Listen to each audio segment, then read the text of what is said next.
think we're live.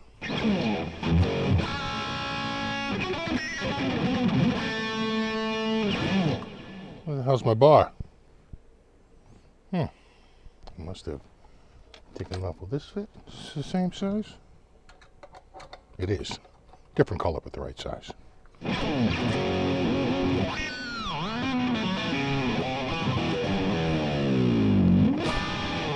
There we go.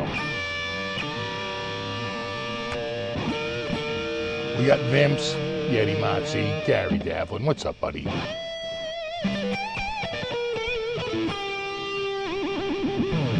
We got Matt. We got Larry. Retro Puffer. Fretless Head. Bill. Colt. Chris. Super Lead. Thunder Falcon. Eric. God, you stupid thing. They're still trying to get me to friggin' throw ads up. We got Eric, Chris, Strat CPO, Speaker. What's up, dude? We got Brian from Oregon.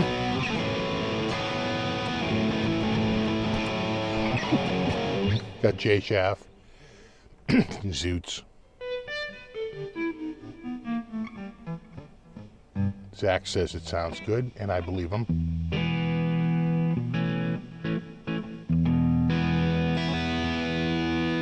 R2, R3. Wendell. We got Vic Nick. James 5150. I believe that is the name of this. Did anybody get the joke on the title of that video? Right? This EVH is crazy. Anybody? Nobody? Just me? It wasn't the best one, but you know, if you really think about it.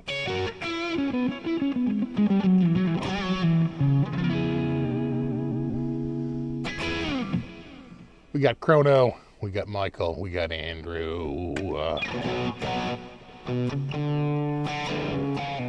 I'm just saying, if Keith Richards was still alive, he'd probably be playing an EVH 5150. We got Rico B. We got Tony. What's up, dude? Andrew, Noise Bloom, Rico B. Kane, Michael. Ron. Pasquale. We got Zoot. What's up, dude?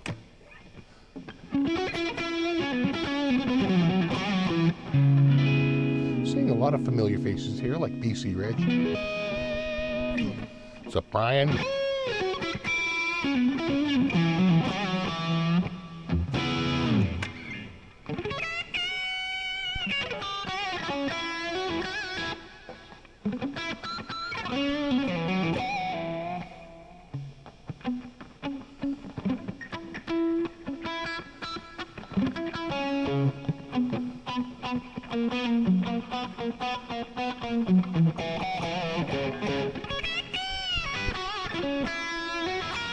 This EVH is me. I mean, I'm just throwing this out there.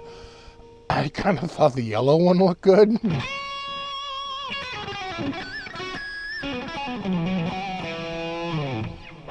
Yeah, neck is satin too.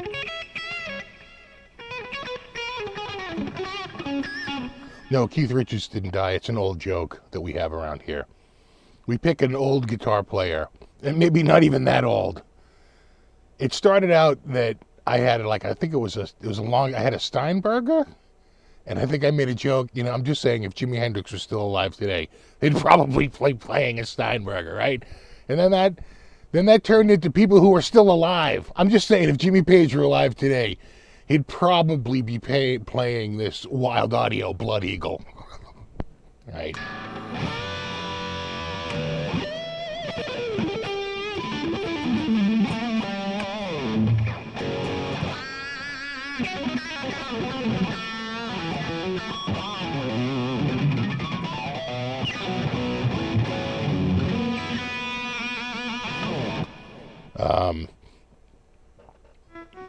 I actually saw Keith Richards playing a flying V backstage and kind of nailing it. It sounded pretty good. All right. He had like a killer Gibson custom shop V. It looked pretty sweet.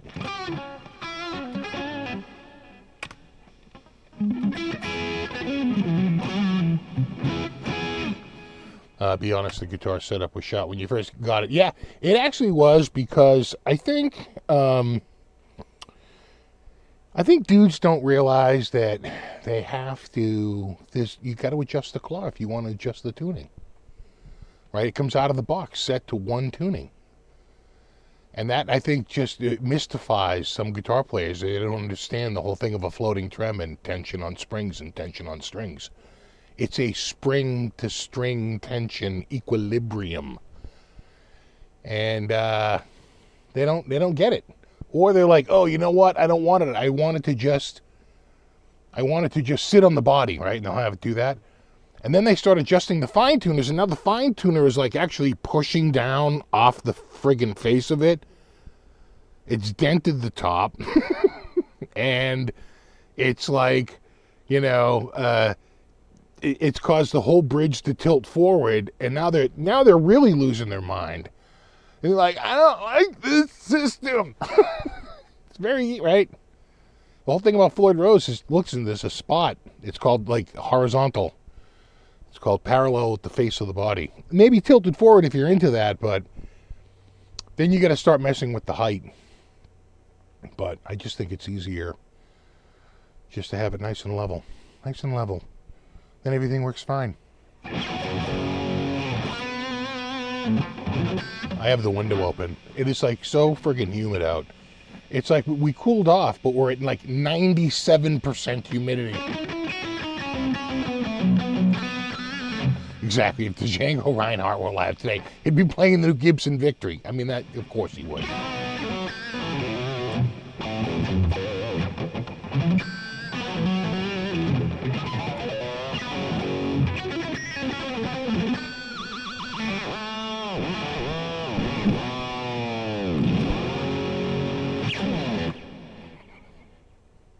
Oh, don't get me going.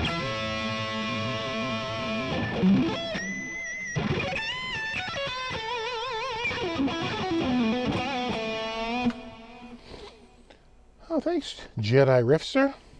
Thank you. Hello, Steve. I'm still on an Iron Maiden high after their Sydney show last week. Nice. Can't go wrong with a Maiden show. I'm trying to think of how many times I've seen them. I think twice. I want to say on the once on the Peace of Mind tour and once on the what was the name of the album with Aces High? Was it could it have even been the album after that with the Aces High single? Power Slave. Could have been this Power Slave tour. I think that was the last, because I remember them doing Aces High, right? And I remember thinking like, oh, this is the new song off the new record. So, yeah, Power Slave. So I saw them on Peace of Mind and Power Slave.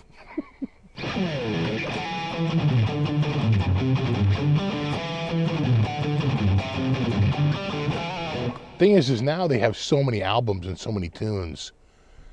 I might be a bit lost. When I saw them back then, it's like I knew every tune, because it's like they mostly played every song off of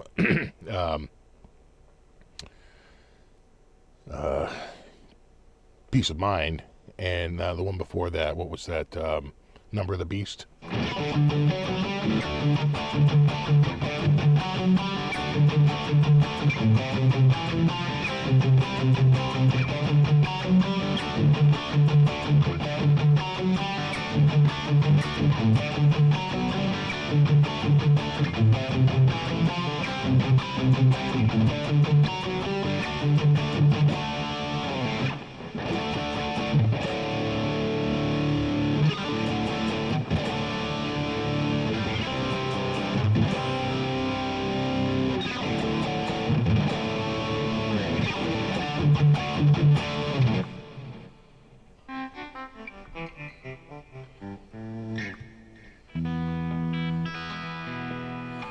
I've heard some later stuff and thought it was pretty damn good. Right? But I remember putting both Peace of Mind and Number of the Beast on my phone like years ago. I mean, I'm talking like 10 years ago. And I hadn't listened to the albums, in a very long time. And just going like, goddamn masterpiece, both of them. There's not a bad tune on the whole friggin' record. It just, those two albums are just amazing.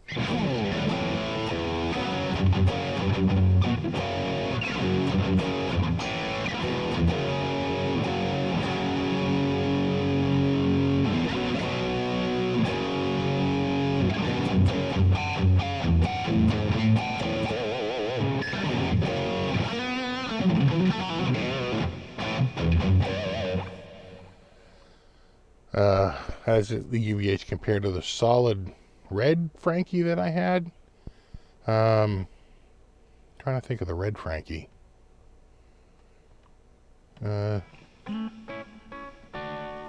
Like the one from EVH there with the oiled neck. Well, that sounds auto. I like this better because I like to have more than one pickup. Although technically you could turn that other pickup on. Well, that's pretty good. That's a little flat. It's a little sharp. See, if you got a couple a little flat and you have a couple a little sharp. Next thing you know, you sound out of tune.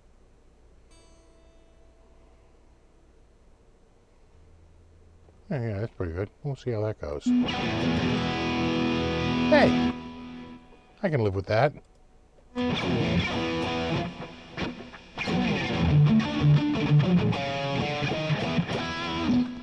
The Relict one, they're pretty similar, but again, that only had, I think, one pickup, right? Pretty sure. Similar neck, though. These are very smooth. I like this. This reminds me of that Charvel I had here. Or the EVH, that first EVH we had here. Kind of reminds me of that. Maybe closer to the Charvel, actually. Than the EVH. But it's hold on, let me bring this up a little closer.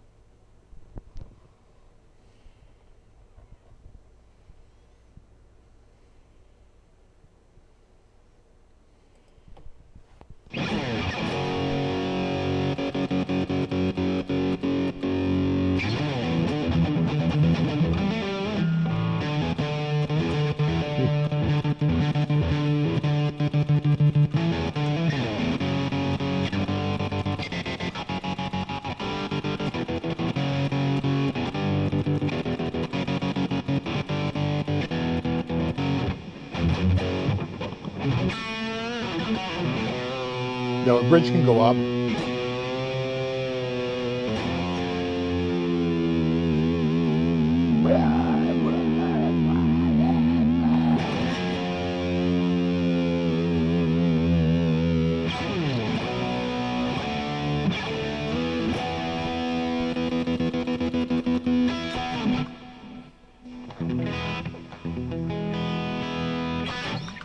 Still in tune.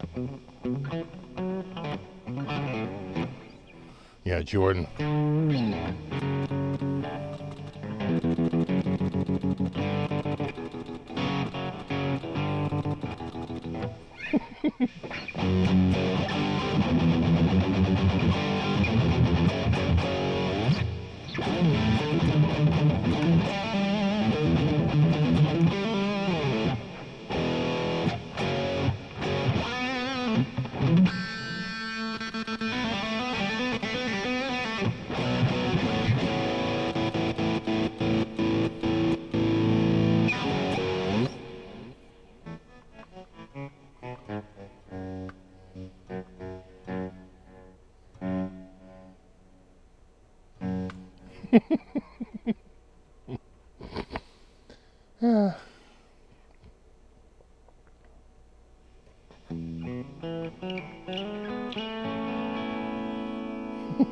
that cat.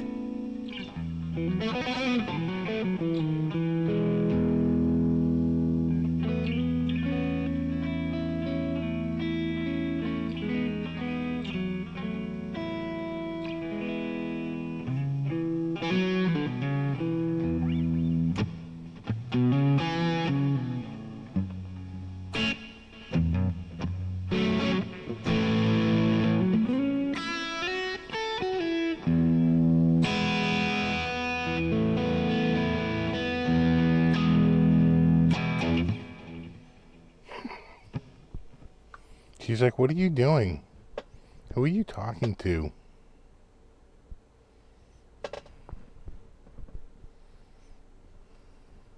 Flopping over. You doing there, Flopsy?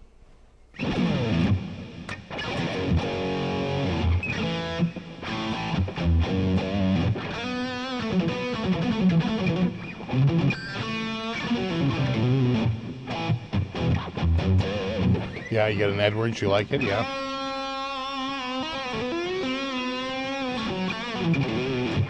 I've heard good things.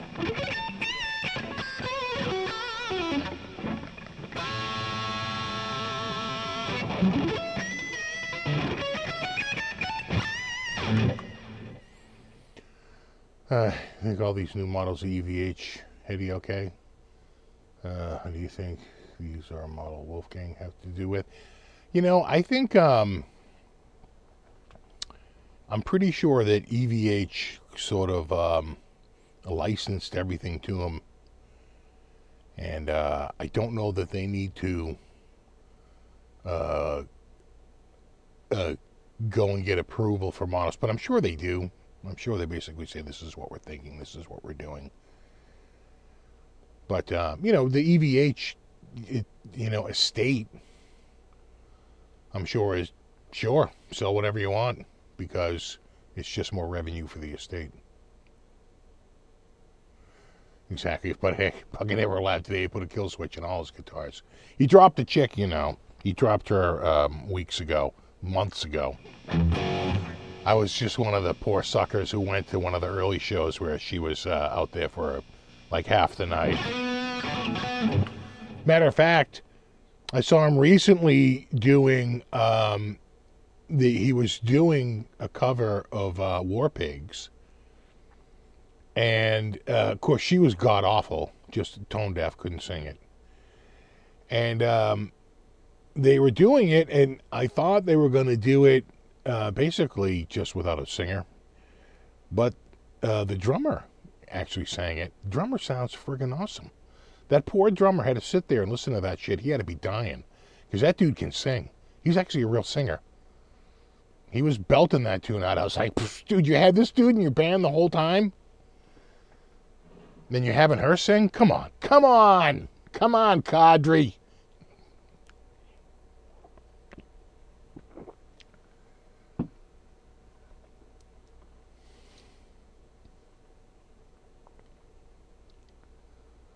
Yeah, I thought the drummer was sounding good. I saw some recent shows trying to make up for the show I went to. Any good shows? Truth be told, though, I thought Buckethead was killing it guitar-wise that night. That's what was so painful, because he was spot on. You know, you're not always like really warmed up and like just really, you know, you have off nights, and he was not. He was having a really on night. I was like, damn, he is in the zone tonight. He is nailing it. And it was like the third show I've seen of his. And really, really good stuff. And but she just couldn't. She wasn't at the level of, you know, at the musicianship of everyone else in the band, and it really just dragged the whole show down.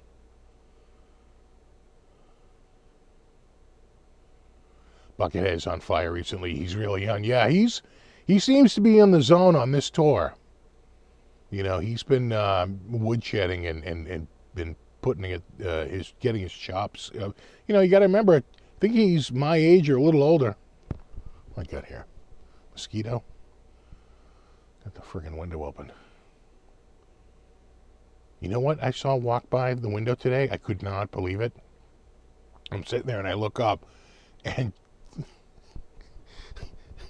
walking by the window, possum. I was like, damn, look at you. Look at you, possum.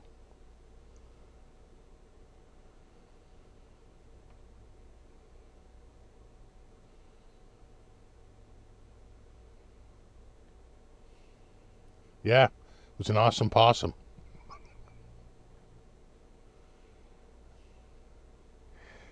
The hands and the technique of Buckethead appears to be that of Paul Gilbert. Have they ever been in a room together?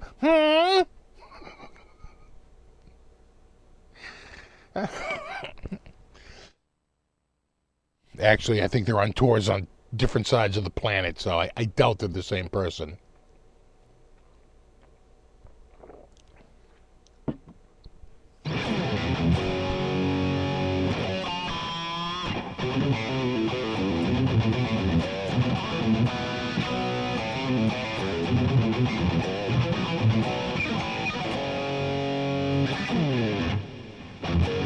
He turned 55 this year, yeah.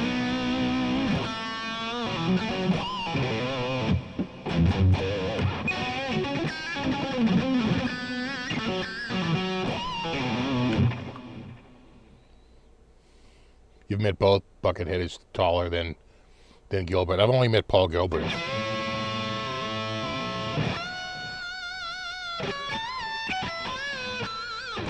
He did a clinic at our store. Speaker, did you go to that? Did you go to that clinic?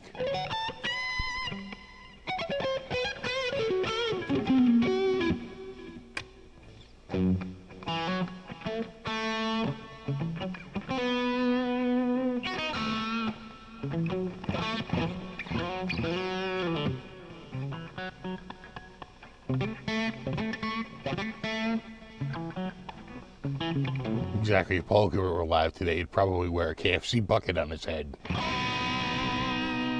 That's just common sense.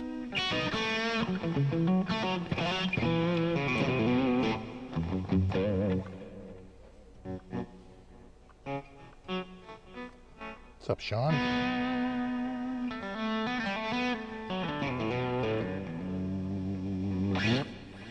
How do you like the EVH compared to the Kramer Charvel? You know, I feel like they're all pretty much the same as long as you're getting around the same price point. You know, I think neck-wise, you're getting a couple of humbuckers in a Floyd Rose 1000.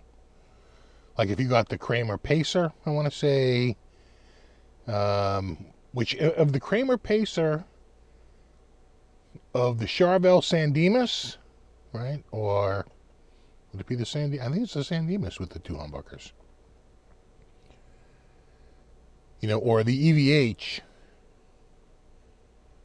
I might say the Kramer might be the cheapest. I think they're like $7.99 or $8.99. I think this one with the wood top is over $1,000.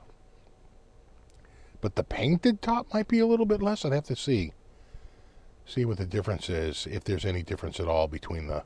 Is there a difference between the? Let's do a search here. EVH 5150. A lot of amps. Yeah, there it is. No, even the solid color doesn't make. Oh wow, the yellow's more. That sucks. If you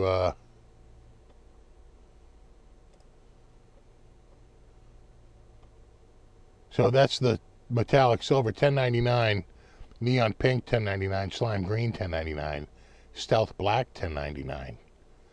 But the yellow is $11.99.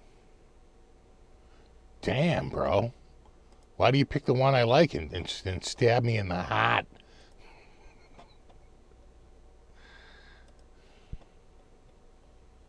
And yeah, these are a little more. $12.99 or depending in various states of blem, $9.75 or $12.99 if you want the Purple Days, right? Forever Ruined by Corey Feldman. That's the Feldman now. Now it's got Feldman stank on it. Good luck. Good luck on a resale on that.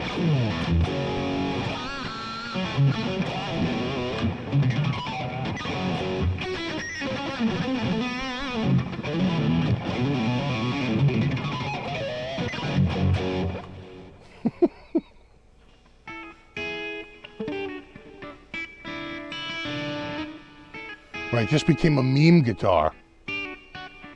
And that's meme with an M, not mean.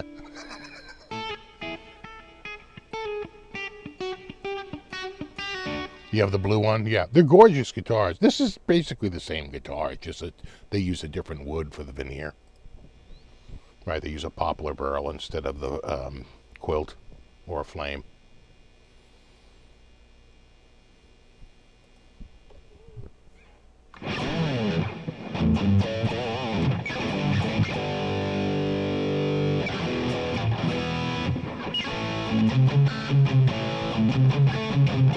The Feldman is cool looking, I gotta say, in Feldman purple. You gotta love the Feldman. When I hear that name, I just think of the boss yelling, "Feldman!" Yes, sir?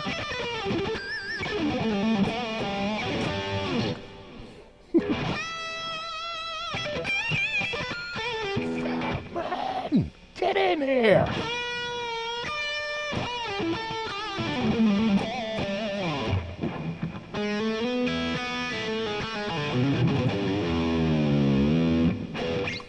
You have an early one, Rocket Red, nice. Switch down low, okay. They put the kill switch in the, oh I see, and they move the other one up here, right. I think the switch needs to be reversed. You can't have the bridge in the down position. It's supposed to be in the up position. So when you tap, you don't knock it out of friggin' position by accident. That's why Eddie always had his reversed. But they didn't do, they do it on the EVH Wolfgang, but they don't do it on this one for some reason. I don't get it.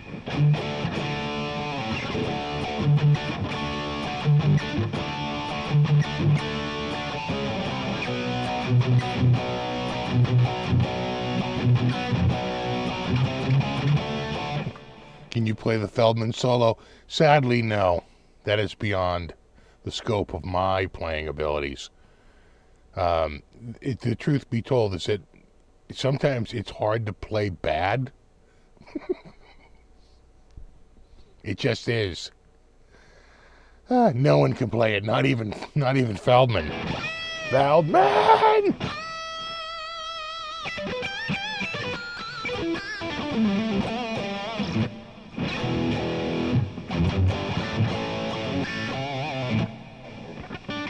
Exactly, I preferred Marty Feldman. Oh no, Feldman, that was a total troll. I said it when it happened.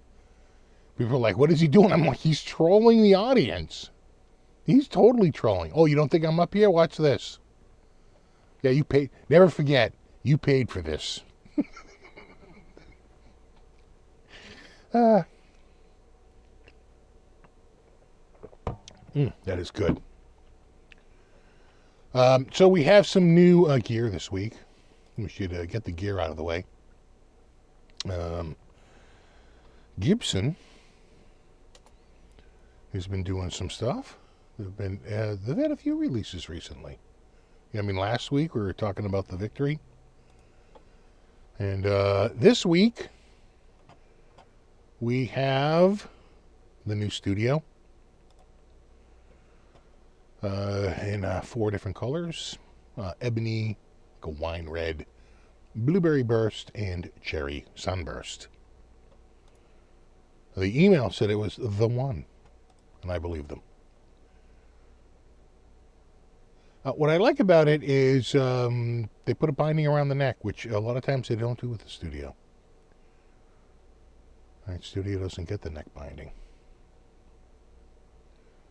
You get no binding. Or they put a body binding on and no neck binding, right? You don't get both, because if you did, it'd be a standard. So they don't double up the binding. That's a small photo. Got a good photo. Better, right there. Yeah, there you go. There you go. Looks good. You know, the whole thing about the studio was that they weren't flashy guitars. They were for the studio use, right? Kind of the same ingredients, but cheaper, and right, it wasn't really for the stage. Stage, you'd use a flashier guitar. It's funny because the custom was supposed to be for like black tie events. That's why they invented the Les Paul Custom. And then the and the standard was just the standard.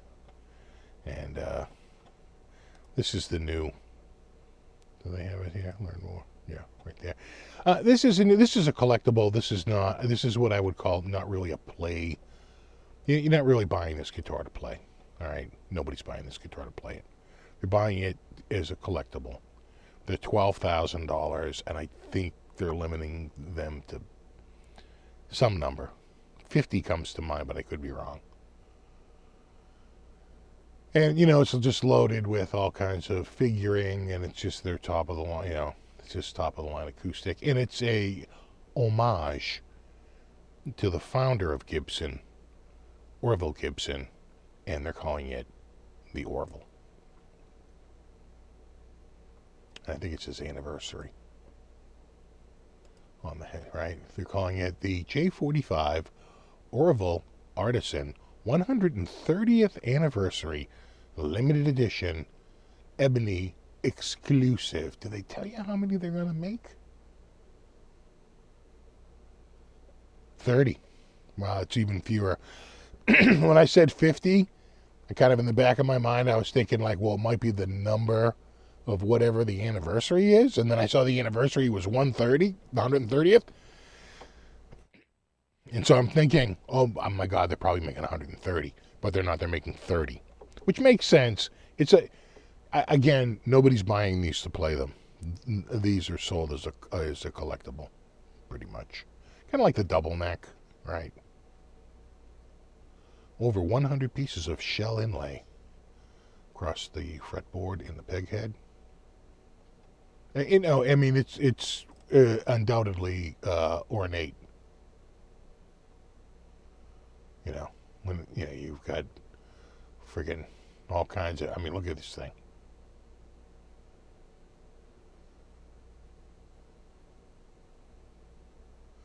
Spared no expense. And then, what else? Hold on. You don't need to see Google searches. What was it? Quad. Cortex Nano? Yeah.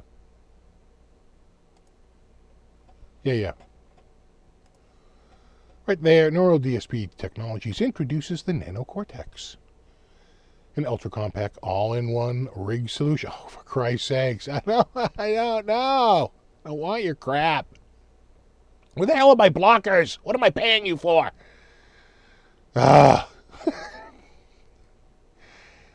Anyway, it's basically a stripped-down version, right? There's no screen. As far as I know, it just has a bunch of presets. How many presets does it say? Key features, blah, blah, blah. Blah, blah, blah. Yeah, we use the same tech. IRs, effects blocks, okay, blah, blah, blah. They're $549, which is like, I think, a third of what the Quad Cortex is like $1,500, right? Am I wrong on that? It's like literally a third of what the other one goes for. I don't see how many presets are on it.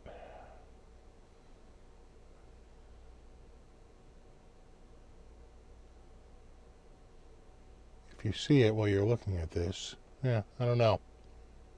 It's got a bunch. I have heard a few demos. And I thought it sounded pretty damn good. Specifically, I thought a lot of the effects sounded really good. Not just the amps.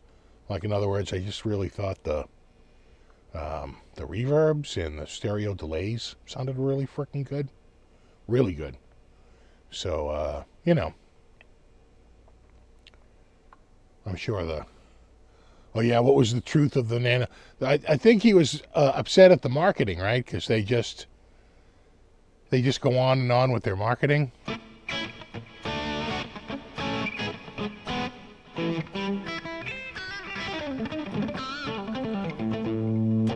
What's up, Johnny? Oh, right, the Soon display. I remember that too. Hold on a second. I gotta move something. Hold on.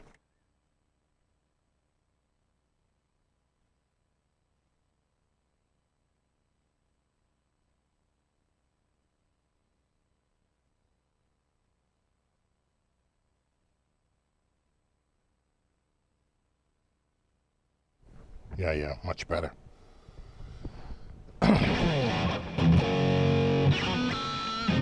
Yeah, Nano today, gone tomorrow. I am sweating so bad from the friggin' humidity. If I just close the window and just have it on down here, it's 76 degrees down here. But it's like 58 degrees out and 97% friggin' humidity. So it's a dew point in the upper 50s. I'm friggin' dying. I need a dew point somewhere in the mid 30s. Doesn't have as many effects, right?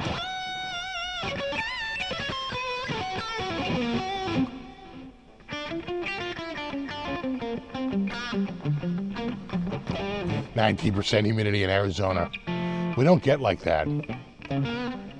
Maybe in the spring for a couple of weeks.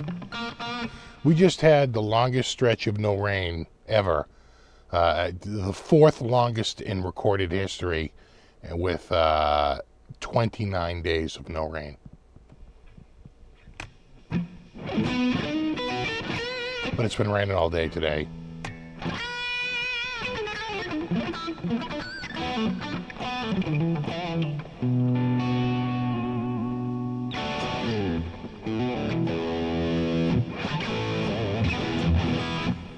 What THP said is it? This is Brit 87.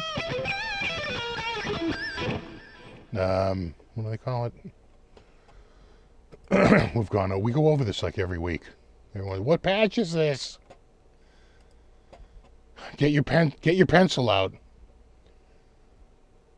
Brit 87 CH1 dash DOD YJM 308 dash Brit 2X12 G12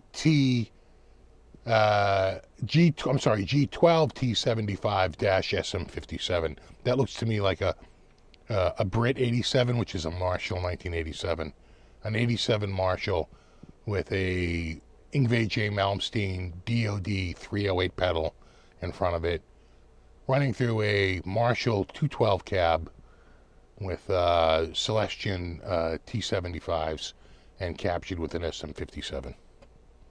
That's the patch. Patch number, it starts with a 38 for some reason, even though on my list it's like patch 69, I think. Yeah. Brit 87 CH1 DOD YJM 38, of course.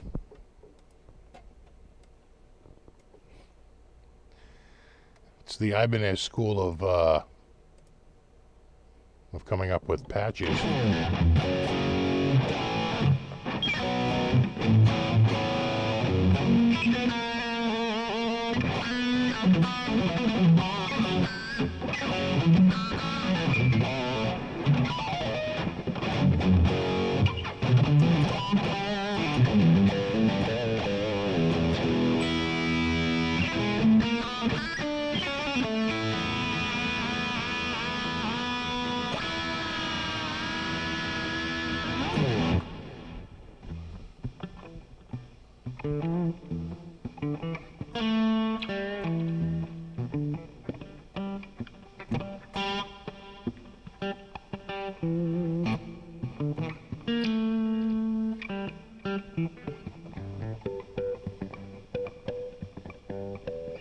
with everyone offloading their gear lately, this is not a great time to sell gear.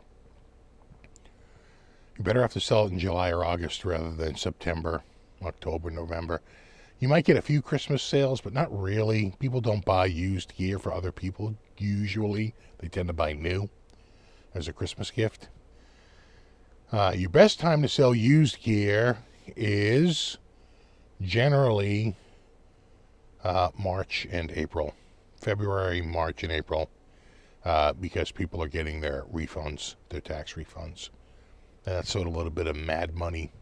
And all of a sudden they're like, you know, I think I'm going to buy that, you know, SG. I think I'm going to buy that, you know, little Marshall amp. All of a sudden they make purchases they may not otherwise make because they have a little lump sum of cash. So good time to move stuff is definitely then. I do see, you know what, you can move gear. The reason why gear doesn't move is because people, I tend to see on Reverb, people hold it out for kooky money. Right? They put it up for like stupid money, and they keep dropping it. And the prices on Guitar Center have been dropping. I've noticed a huge number of guitars dropping down because, you know, people are balking at, you know, the higher prices. They're like, I can actually live without it. I didn't think I could put a price on it, but here we are. So I just think that you're, you're seeing what we all knew was going to happen. There was a big buy-up during the pandemic. People acquired a lot of gear. And then, you know, you start to look around and say, well, maybe I can get rid of some of this. Maybe there's a more expensive purchase I want, and I want to convert it into that. Maybe I decided I don't even like guitar. Didn't really work out. And I'm going to dump a bunch of guitars, you know, or whatever guitars I bought. You see it all the time.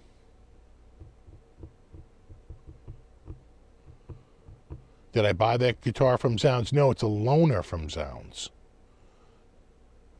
Zounds loans me the guitars. And I send them back.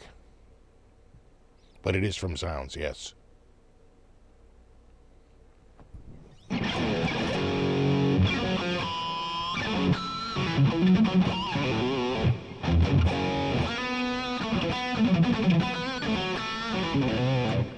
Bikes are the same way, yeah, I'm sure. You know, a lot of things that people would do on their own. Then, you know what, what happens is, you know, the pandemic ends and then travel, right?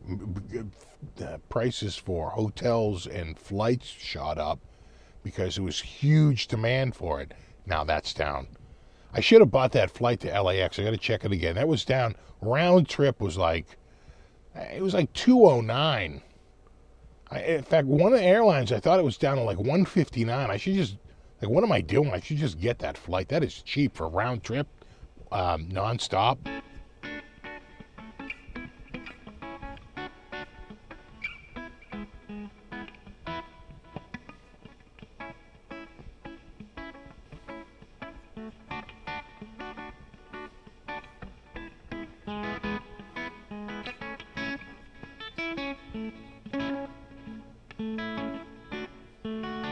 I know I should have just jumped on it. Doesn't that sound like a ridiculously low price? And then they were all like, I went to go get it, and Google was like, oh, I don't know, this is not a good time to be buying flights, you know. We're showing that October 10th through this time is the best time for this flight. Like annually, you'll get a lower price. I was like, really? They're like, yeah, this price is, they rated it as average. I'm like, really? I don't know. It sounds kind of low to me. Are we talking like under $100 round trip? And what are we talking here? Am I going to save $20?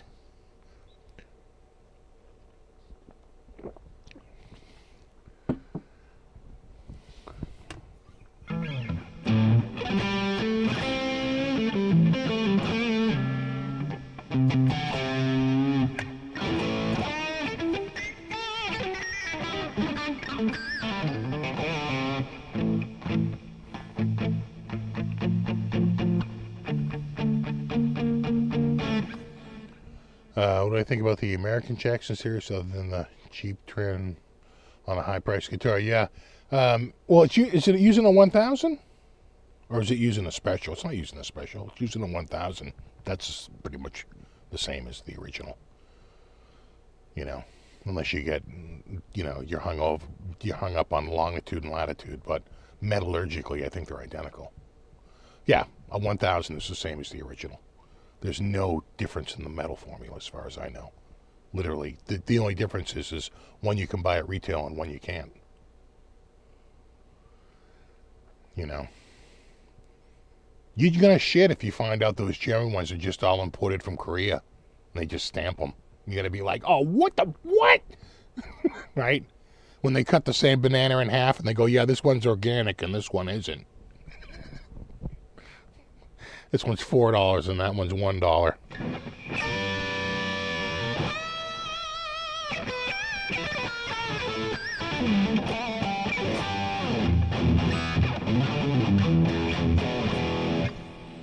People say the German one is better, but is it though? If it's the same metal.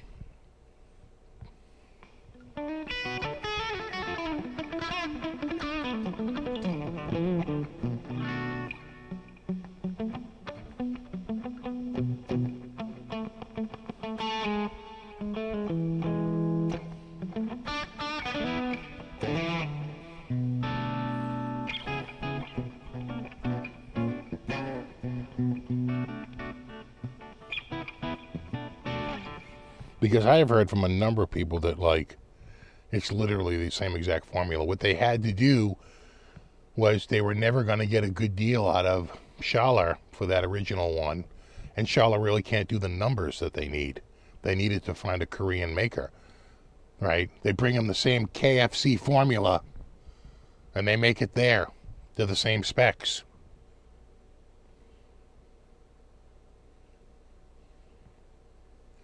You know who's killing it, though? You know who's, like, the biggest tuner manufacturer now is Godo. Godo is friggin' everywhere. Godo made these tuners, I'm pretty sure, yeah. Godo is, like, friggin', they're everywhere. They have, like, taken over the tuner market. They really have. And it's funny because a lot of people think Grovers are made in the U.S., but the company is in the U.S., but Grover is very much silent on where their stuff is made. And it's almost certainly made in China.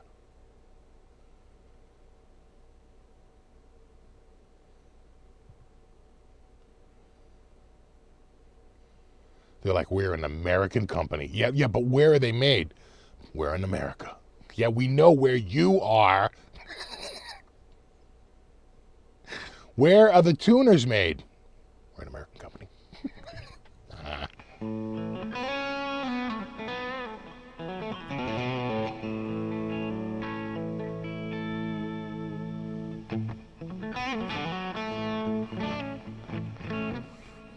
Or the shells are made in China and they're assembled in America. I mean, who knows? But Godo has just been on fire in terms of tuners. They have contracts with so many vendors.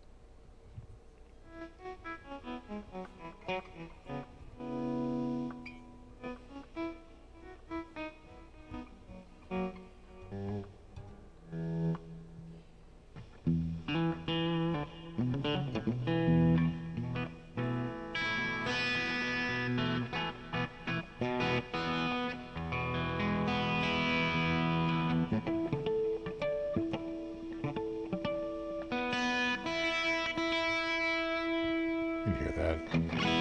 There it is.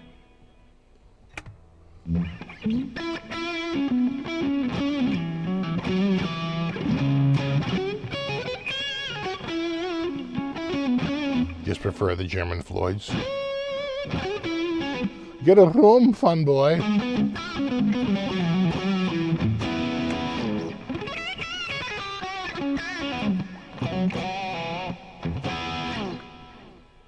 Yeah, it was a little flat.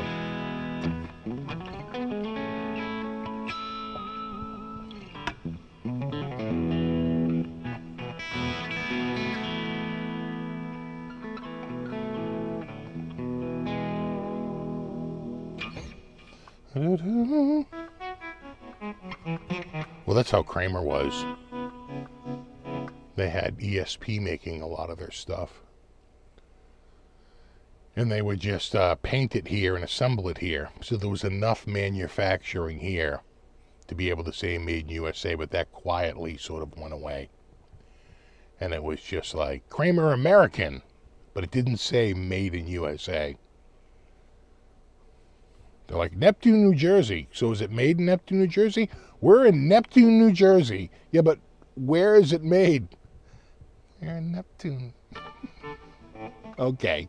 God, the deception in marketing is just, it's always, it just seems to be just built into the system, right? They feel like they can never really tell you. They're like, listen, you don't want to know how the sausage is made, okay? There's a lot of chicken beak in that guitar, okay? Is that what you want to hear?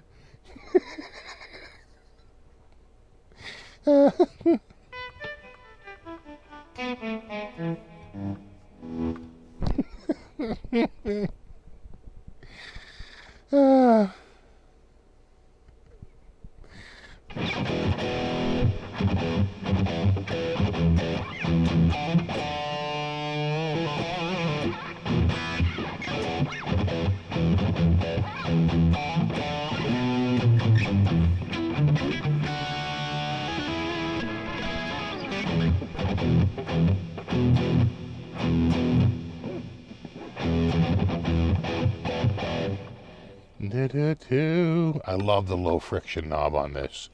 I do get annoyed when I have guitars with high friction knobs. That's one of the first things I did with that Jackson, was I ripped the friggin' volume knob right out of it and put a low friction volume knob in. God, I couldn't stand it. It's like, going through cold molasses. It's like, come on, dude. Well, what are you thinking? Tone knob, sure, but volume knob, no. No.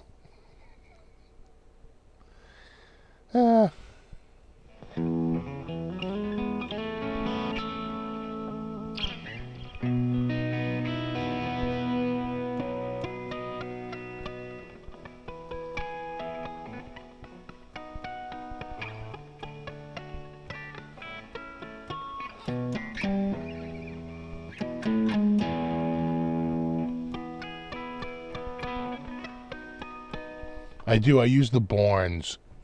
I find that I think that a lot of the ones that are branded are just Borns, and they brand them with their, right? They make the shell look a little different, and they stamp it with the company's name, but they're still made by Borns, and the Borns ones are cheap. So I keep a box of I keep 250s and 500s. Sometimes I'll mix up a 250 and a 500 on a double humbucker guitar if I feel like when I put the 500 it's just way too bright.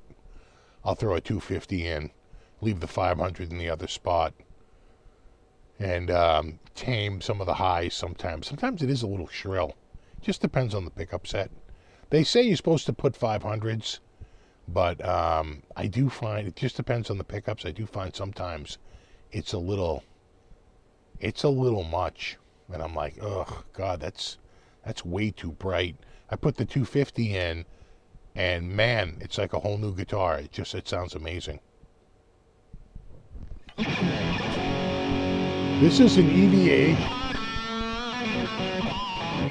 5150. That's a 5150. So if you read the title of the video,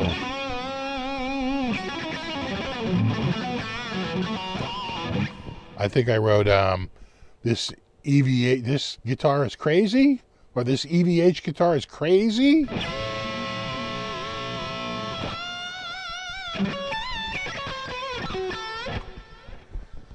Because 5150 was the code for insanity, right? Under the LA criminal system,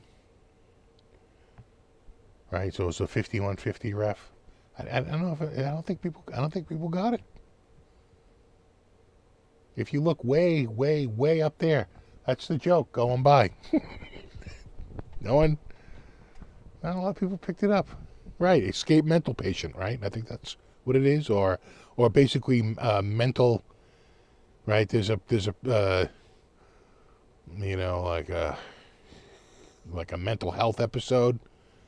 Right, it's not necessarily like a crime or anything, but there's something going on that could be a crime, right? Or criminally insane, right? Something. And that's where he got the whole 5150 from.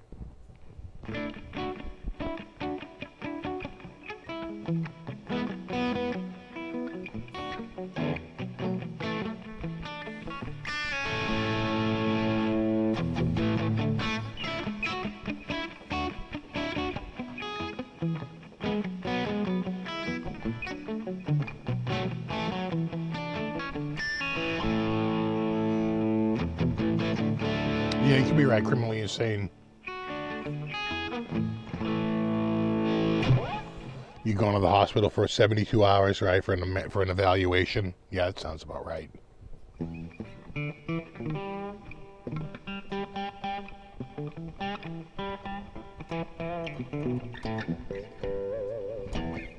using my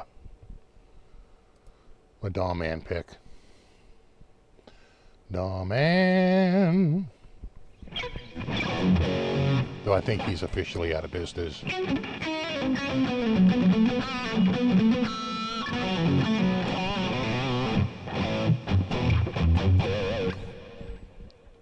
Because he's in Minsk, right, Belarus.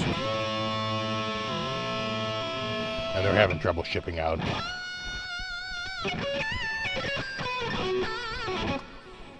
Does the guitar have an ebony fretboard? It does. This one has an ebony fretboard, and then I think they have another one, same thing, 5150, but it's the maple fretboard. They do ebony or maple. I thought the ebony with the yellow, I'm not gonna lie, thought it looked pretty good.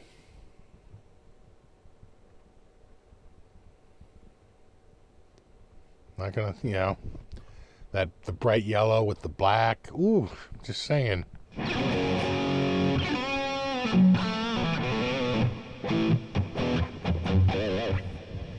Yeah, it's got a very rolled edge.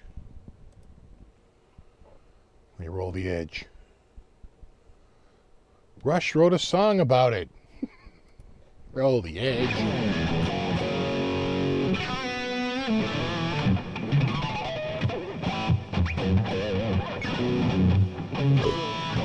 What is she doing over there?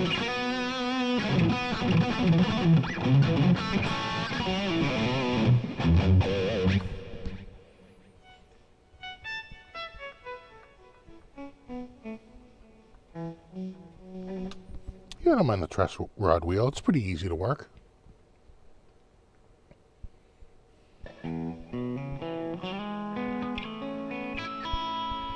Yeah, these made in Indonesia. I think they're made. I thought they were made in. I could have sworn these were made in Mexico. Made in Mexico. Yeah, made in Mexico. So made in North America. Deal with it.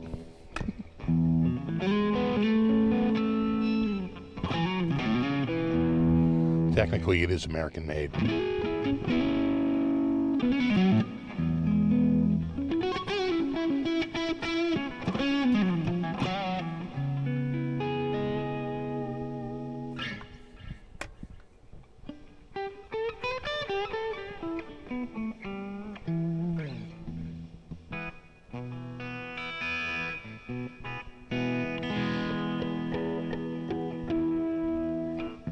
Yeah, you're right. Cutie's waiting for the return of the possum.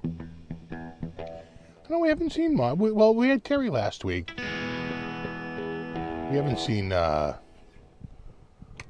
what's his name in a very long time.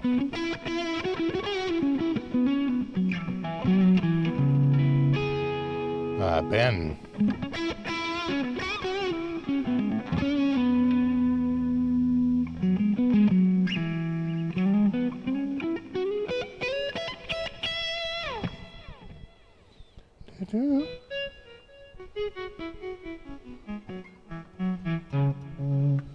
Oh, it definitely says Mexico on the neck plate. And Mexico is a North American country, right? Part of the, that's why they're part of the North American Trade, North American Free Trade Alliance. Right, Canada, the U.S., and Mexico.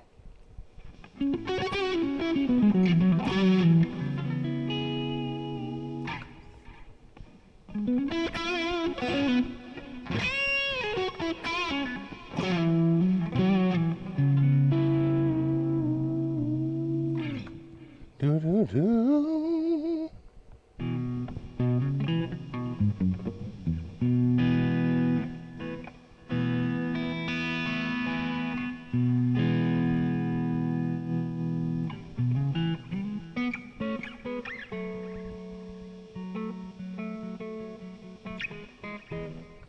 You bought a 2022 Gibson Explorer from Reverb a couple of days ago. Nice. I don't think I've never owned an Explorer. I'm trying to think if I've ever had an Explorer here. I mean, we've had Explorer-shaped things here, but like an actual Gibson Explorer? Or even an Epiphone Explorer? I don't think so. I have to throw one of those up for Guitar of the Week. See if I can get one. Probably get it. I'd get an Epiphone. Because I don't like to borrow expensive guitars. But, yeah. Is it the same facility as the MIM Fenders? It is.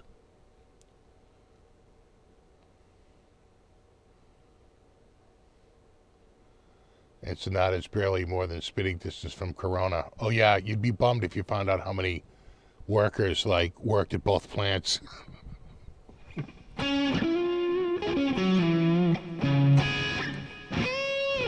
Right, we used to joke you can have your guitar made in Mexico by Mexicans, or you can have it made in California by, well, Mexicans.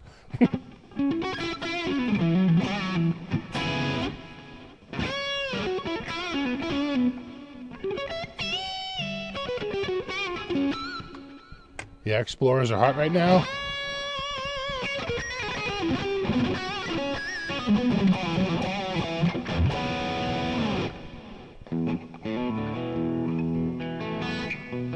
You want the Corey Feldman signature?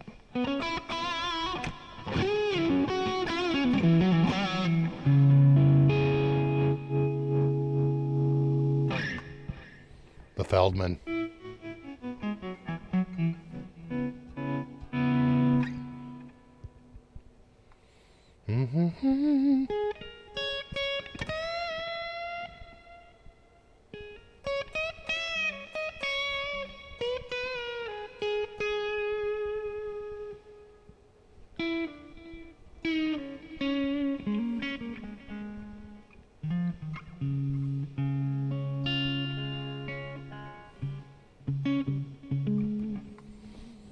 I've been looking at FU Tone guitars. Any thoughts? I don't know much about their guitars.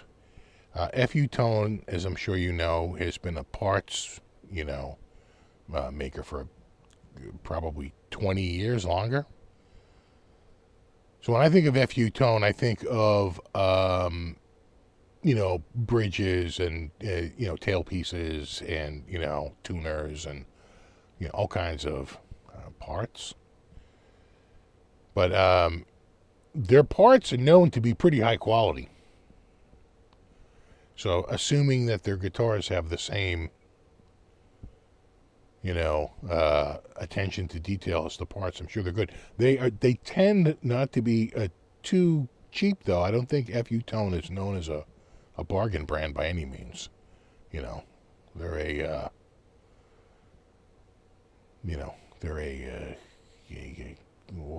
an enthusiast's brand. Enthusiast. You need an enthusiast level enthusiasm.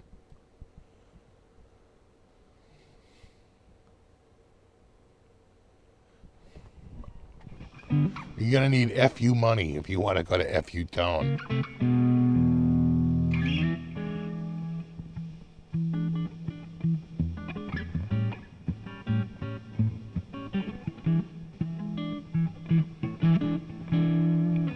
does it out of his house, really.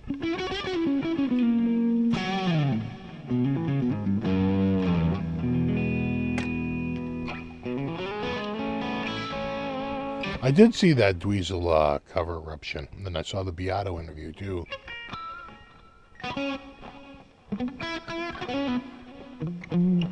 What's up, Mark?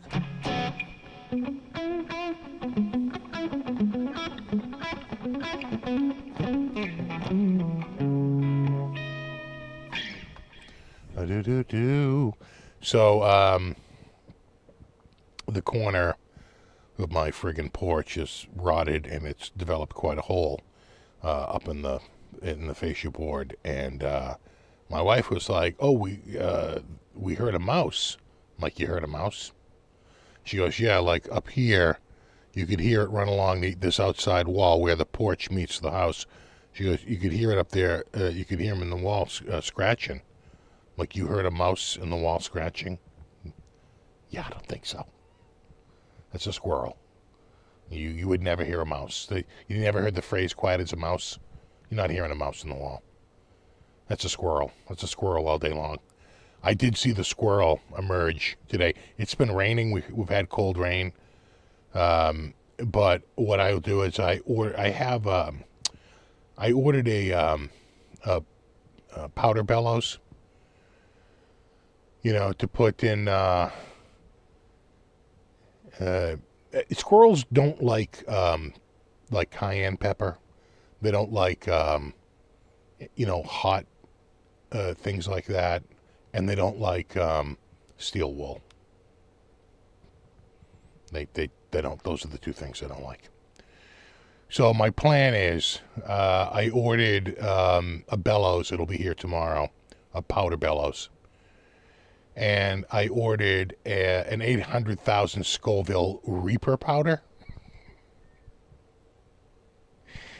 And I'm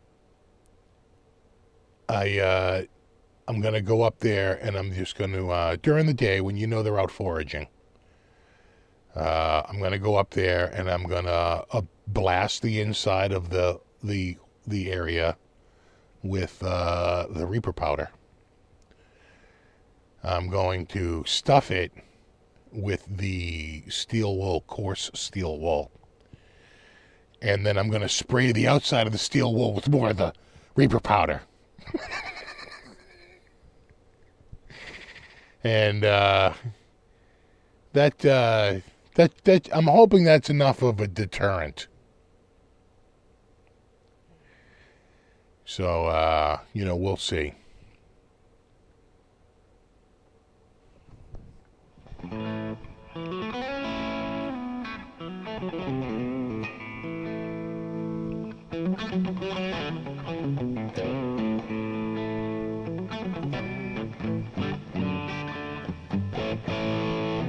I'm using THU.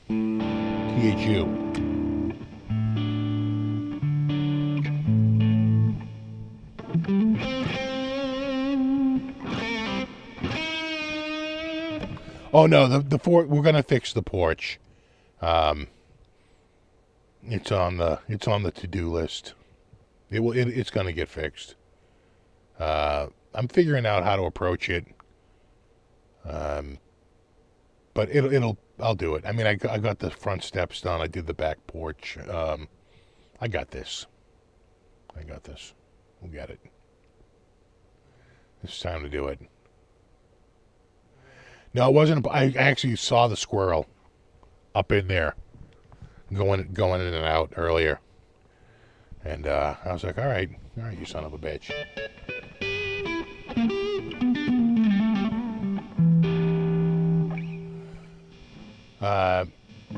Which amp sim? THU.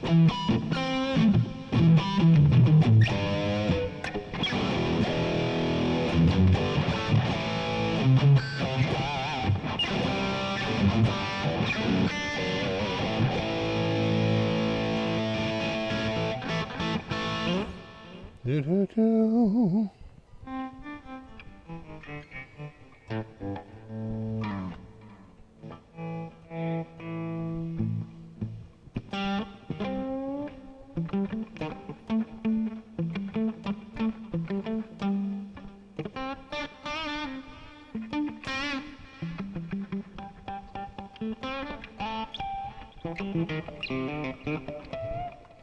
No, there's no way in other than that one particular way. So you just cut off the entrance, and that's the end of that.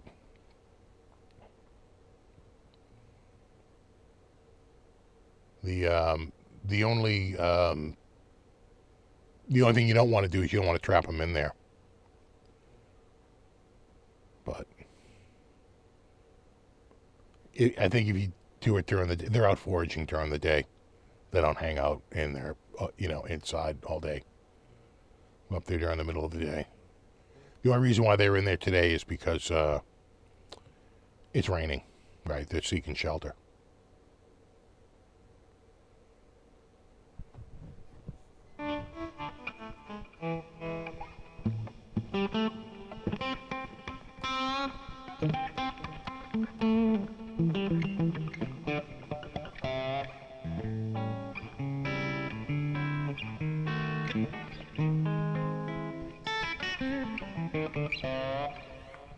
Yeah.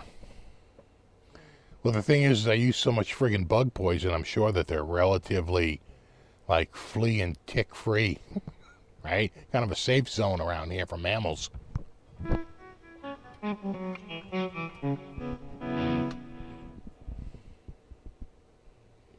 Yeah, unless they're binging rodent flicks. Could happen.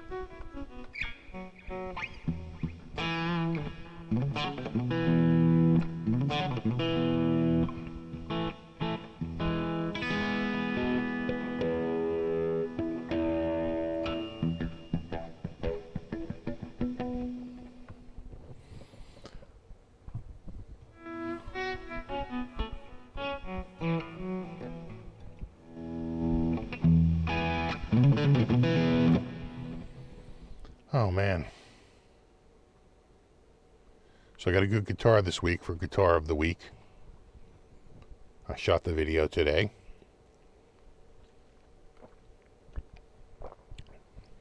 Lots of fun.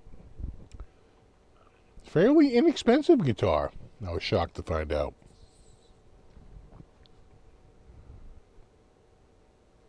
I'm out of focus. I'm in focus. I can see myself in focus. That in focus? Anything? Anything?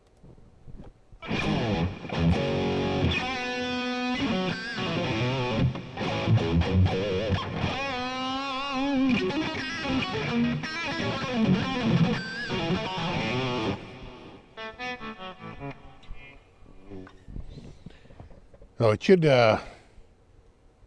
should be up by Monday. I shot all the raw footage today and have the audio. Just got to do it all, assemble it all tomorrow. Yeah, you know what? You might have got a little bit crushed, so it'll look fuzzy, right? Because you get a bit crushed. Right, you get a bit crushed version. It goes very low. Goes very low res for a half a second, and then it catches up, and you get the full res.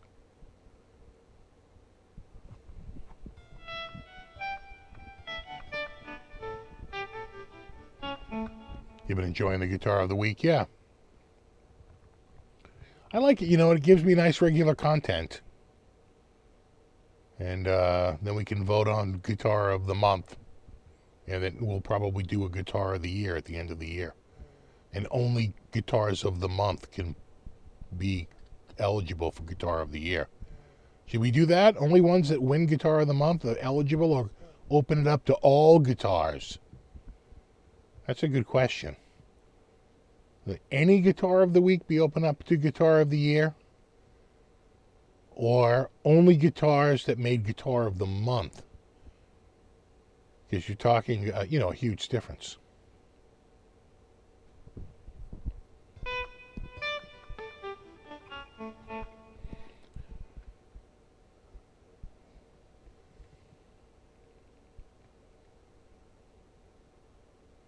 You think the Epiphone V is? You haven't even seen these next guitars, though. So far, that might be the Guitar of the Year, but only Guitar of the Month. We've had some good Guitars of the Month. I think the EVH won it the first month.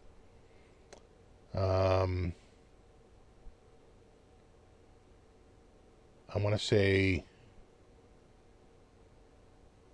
the Fender won it the second month, and then that Gibson was winning the third month. I mean, that Epiphone V. That Epiphone V had huge. That one, people really connected with that guitar. And then what was the one after that? I want to say, I'd have to look it up. I really like the Silver Sky. That was one of my favorites. You know, yeah, I suppose you could do bracket style. That's a good idea, actually. We could do bracket style, like head to head. But that's so random, you know, because it's not based on anything other than just randomly pairing them up, right? Whereas so far we've had people vote. So clearly, like, we're voting, right? So in other words, if I filtered out all the guitars except for the guitars that won Guitar of the Month, you're probably looking at, let's see, it started in May. So May, June, July, August, September, October, November, December. You're talking 8 guitars to choose from. I think we're up to Guitar of the Week 21. By the end of the year, it's going to be closer to probably 30 or 35. 35? A lot more. 20 would be another 12, right? Or 13? Yeah, so it's going to be like 34, 35 total. It's a lot more guitars to choose from. I feel like it's going to get lost in the noise a little bit.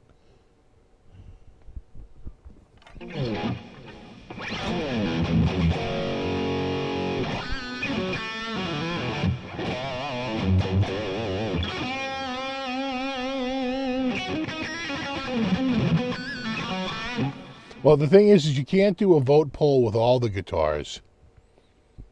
They only give you so many choices. So when I do that monthly video, the one with the picture, I can only put 4 entries. I can't even do a 5th entry, which makes it, you know, a little tricky. So I think to do a Guitar of the Year, we probably have to do it live, right? I'll write it and we'll do it live.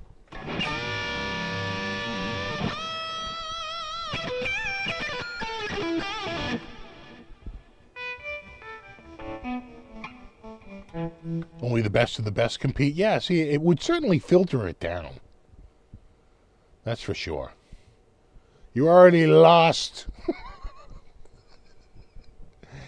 Right? Not every team makes the playoffs. That's all I'm saying. I have not heard the new David Gilmour. Yeah, we'll do it live. We'll do a live vote because I think I can add. Can I add? What can I add? Can I add a poll? Emotes. Engage with you. And would you like to engage with your audience? Start a poll. Okay. So, get one.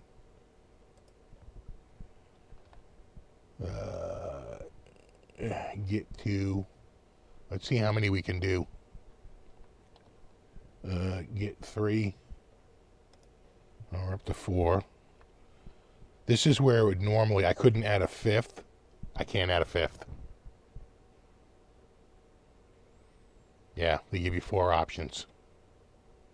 That sucks. So I don't think we're going to be able to do it here. We got to figure out how to do this. We gotta. Do I have to create a website? Do I have to WordPress this? Do I have to Joomla the shit out of this? Don't make me Drupal.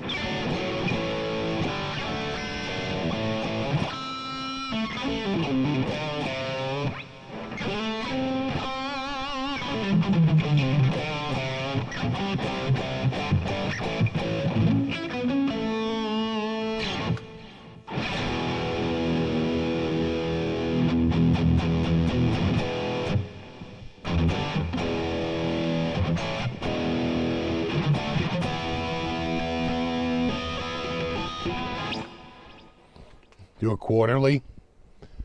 No, I think we do the monthly, and then we do one at the end of the end of the year. I know what you're saying though. Quarterly, then you could do each of the guitars of the month, but we didn't. We started halfway through the second quarter. Oh God. Who knew having a guitar contest would be so complicated?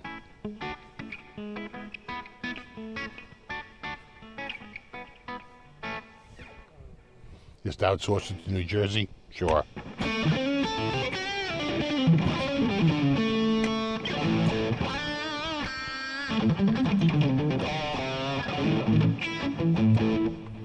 Just have a live vote for each guitar, and then use the top 3 for the guitar of the year. Okay, all right. Almost like what was suggested earlier with brackets, right? We could do them, right? Throw them up there. We could randomly select 4 or do it,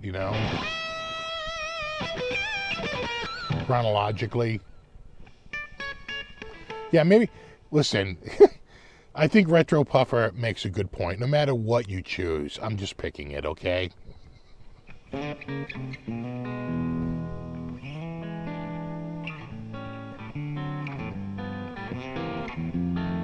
Exactly. Have my intern take care of it.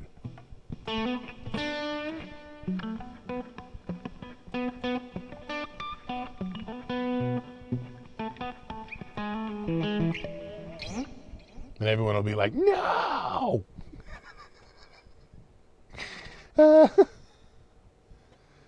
It happens. Do-do-do-do. I think Proto has it right. I think the guitar of the year needs to have all the pictures. That's why I almost feel like it needs to be. I have to really make a poll, like a real poll, like using like a real website. And I have a few domains. I could probably whip up a hosting site, and do it pretty quickly.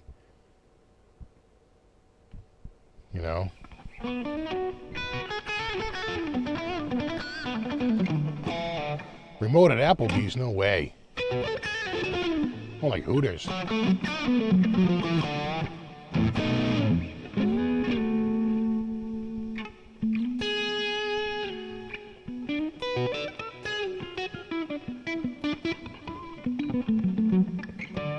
Yeah, go to Survey Monkey. Yeah, exactly. Survey Chimp.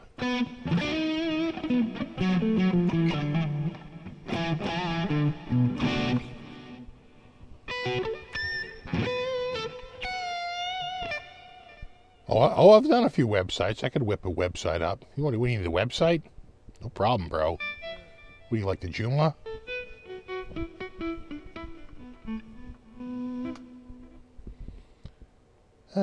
SFB members count as 10. Oh, look who's skewing the votes. Nice.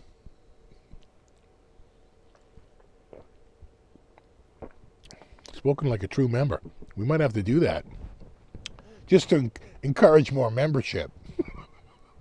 Yeah. I think you're onto something there, Tony. Let's, I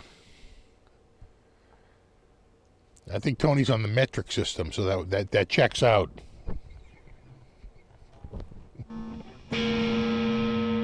Welcome, future voters.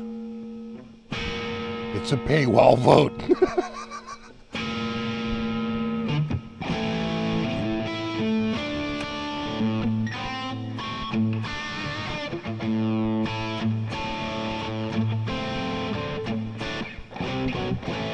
One entrant wins the guitar. No way. At best, a photo of the guitar. And even that's online.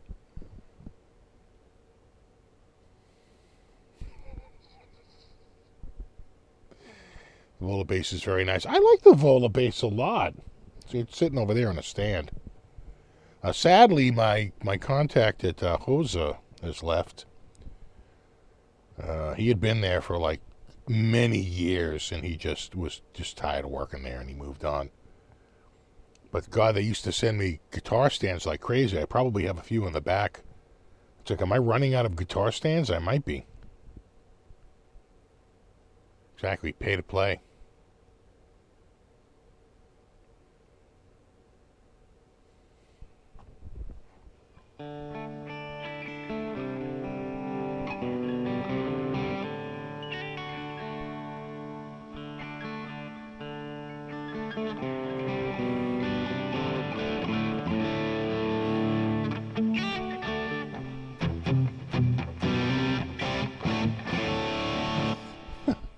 I make millions from this channel. I don't know what currency you're talking, but in American funds, it is, yeah, it's pretty bad.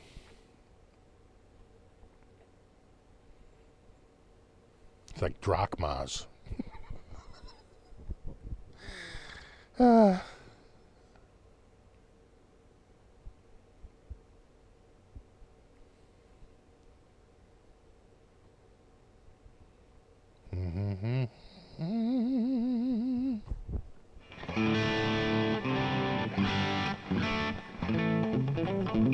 Time to give back. God, I do nothing but give. I'm here every friggin' week. Hardly ever miss a week. And I just added more weekly content with the guitar of the week. We might have to do amp of the week. Effect of the week. String of the week. Pick of the week. Never ends.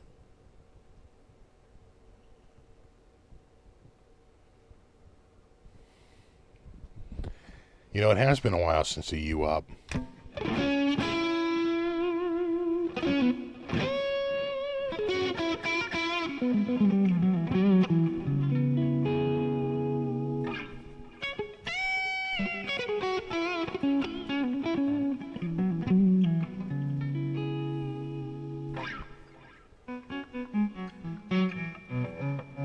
Problem is, I don't drink the coffee as late. This is actually pretty late for me.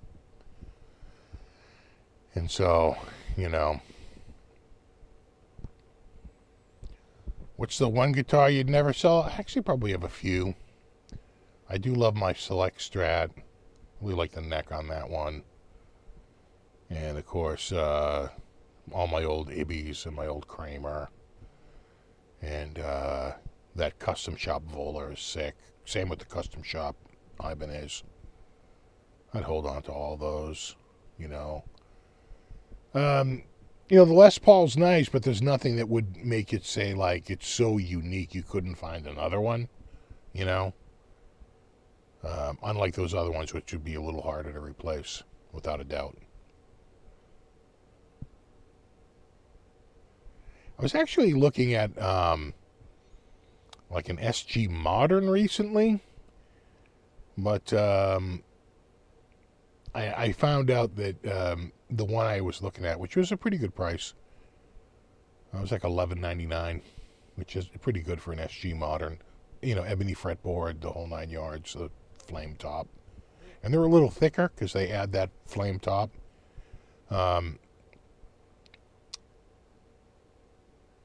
But the guy had modded it so much. You start looking at it and you're like, well, I think he changed the tuners out. And he did change the tuners out. And they weren't an improvement. You know, the tuners that come with it are like a 14 or an 18 to 1. I think it's a Grover. And he pulled those out and put in a 12 to 1 old vintage Gibson. I mean, they look cool, but they're literally just not that accurate compared to like more modern tuners, right? If anything, it's been going the other way. Most of the high-end tuners are now 18 to 1, and a couple of the recent guitars I've had were 21 to 1, which is awesome. It's just so much smoother. You know, to get it, you know, perfectly in tune. So I wasn't crazy about that whole 12 to 1 crap. What's up, Daryl? Yeah, the SM1, I have one of those. That's a nice guitar. I almost drove up to New Hampshire. I was up there, too. I was up that way. I was up where Route 3 meets 95. So I could have just zipped up Route 3, probably would have been about another 45 minutes, maybe an hour, and gone up to Manchester. And they had an SM1 there. They had it for $7.99. It was down to $5.49. And the blue, ebony fretboard, and it had, normally I don't like to get two of the same guitar just because they're different colors, but it had the Duncan set instead of the EMG set. So that is enough of a difference. You know, now you're getting not just a different color paint, but also a whole new, you know, instead of an active system, it's a passive system. Instead of EMGs, you've got Duncans. You know, it's enough of a change. Feels like you're getting a different guitar. But I was too busy, and the traffic was too heavy, and I was like, maybe I'll go again, and it sold. Should have just bought it and had them ship it, but I was like, you can drive up there and pay no tax, dirt. Trying to save friggin' $50.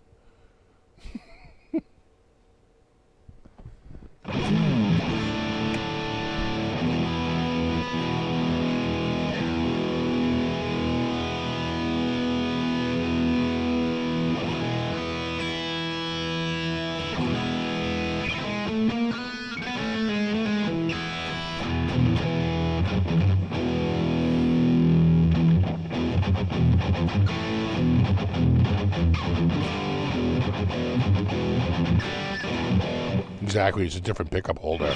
Different pickup housing.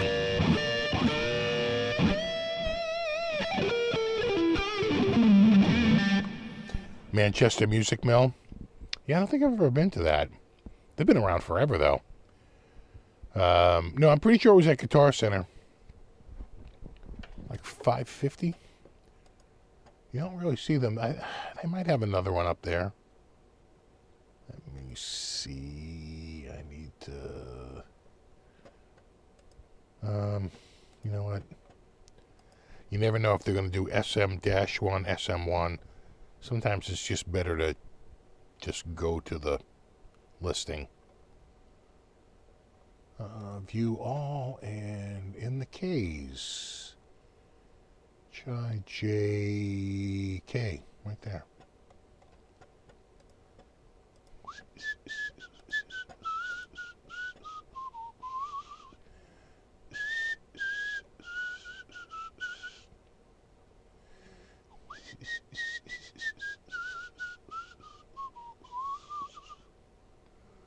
A lot of Pacers. It's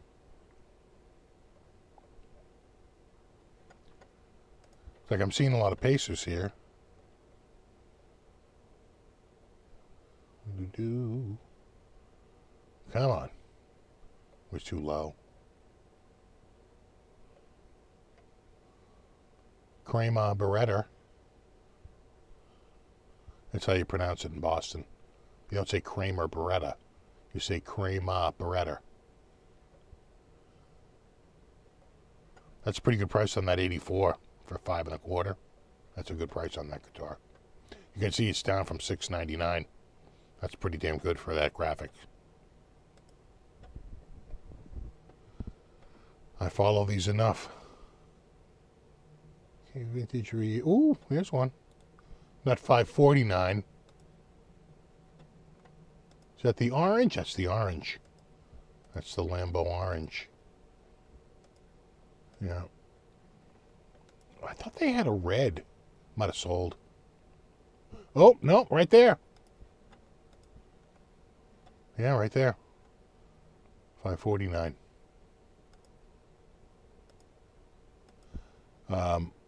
That also has the Duncans, right? Duncan pickups. So you're getting Seymour Duncan pickups.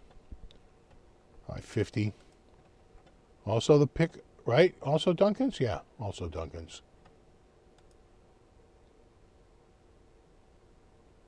Absolutely.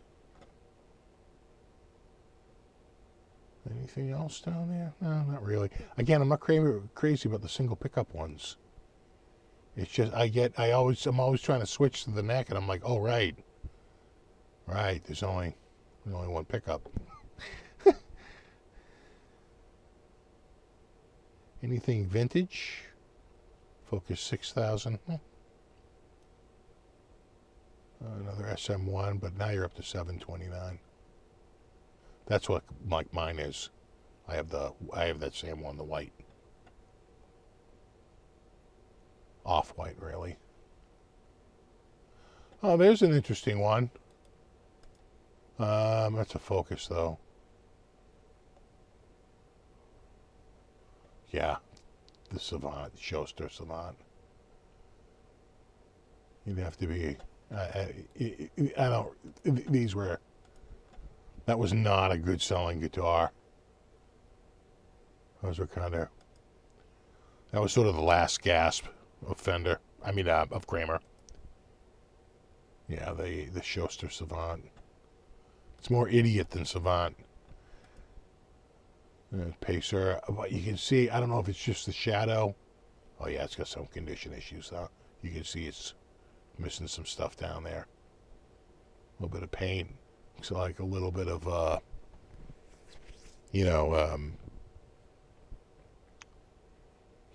shadowing. I mean, I don't know if this is just the shadow off the picture or if that really is a little bit of a fade at the end. Could be. I'd rather stick with the SM1. That's pretty good, though, for $5.99, $5.49. Thing is, do you go $5.49 and get the red, or $5.99 and get the Lambo orange? I think I might be going red. That's a little exaggerated because he's close up with a wide-angle lens, so that looks off, but that's accurate. More accurate photographer on the other one, that's for sure. Was there a Ripley up there? I didn't see. No. No, Beretta reissue. We had a Ripley. Oh, really? Is that a real Imperial though? That's what I have. Oh yeah, no, that's it. That's real. They have a Kramer Pacer Imperial. Oh yeah, with the old Rockinger. Oh God, that's old. That's really old. Yeah. You can see the headstock's a little off. Right? This probably had the old Fender headstock and they literally took the bandsaw and cut the ball end off. As they did with some of those early models. The old Rockinger trim. That's really early. That's more like 81, 82. Probably early 82. Because I think 81 they were still doing the Fender headstock until Fender sent them a cease and desist.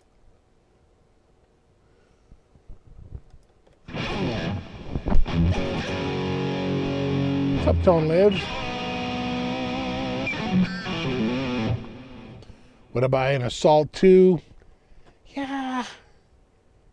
I don't know if I'm into the souped up single cuts.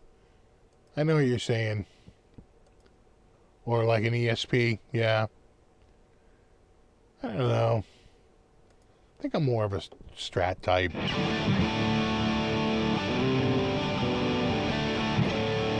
You gotta remember, at my age, I'm of the age where guitars made in America are the worst, right? Like I'm 14 in 1980. Fender and Gibson are making some of the worst guitars they've ever made, ever. By 1985, Fender gets sold because they're or late 84. And then Gibson gets sold for the same reason. They're like putting out hot garbage. Like some of the worst guitars they've ever made. And, So, the lesson learned, between, say, 1979 and 1984 is American cars, probably cars too at that time. I'm looking your way, K-Car. That basically American guitars were garbage, that they had cut quarters so bad that they were really putting out just, if you wanted a really nice guitar, buy an Ibanez. That's a much, much nicer guitar. And when Fender finally had, Fujigen, who was making Ibanez stuff with him, make some Strats for Fender, they were like, oh, we're in trouble. These guys are kicking our ass. It was like way, way better than anything they were producing. So, yeah. So I'm of the age where if you want a nice guitar, you buy something made in Japan. And if you want to, compromise and overpay, you'd buy an American made. Now that changed, but, first impressions are lasting.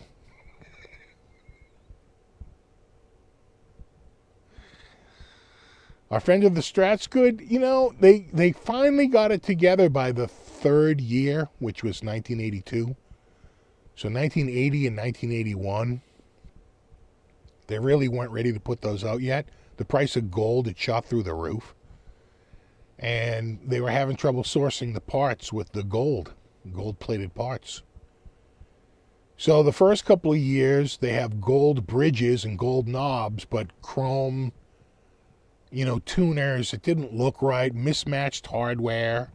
I mean, that's what you're dealing with Fender in 80 and 81. By 82, they get their shit together. They bring in this new guy. He only lasts like really 1 year, Dan Smith.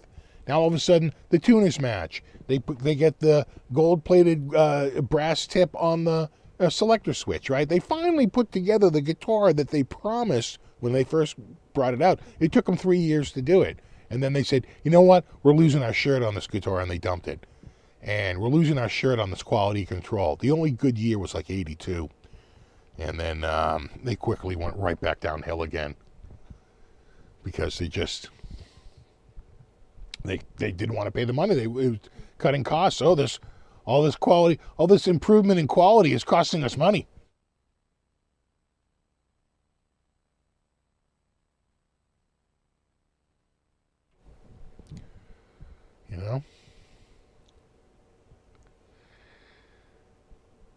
Yeah, exactly. Not just guitars. No. There was a period there where, if you wanted something nice, you went you bought MIJ. Stereos went through the same thing. It was just a matter of time before all the American companies were gone and everything was replaced with Japanese, right? If you wanted something nice, you bought Nakamichi.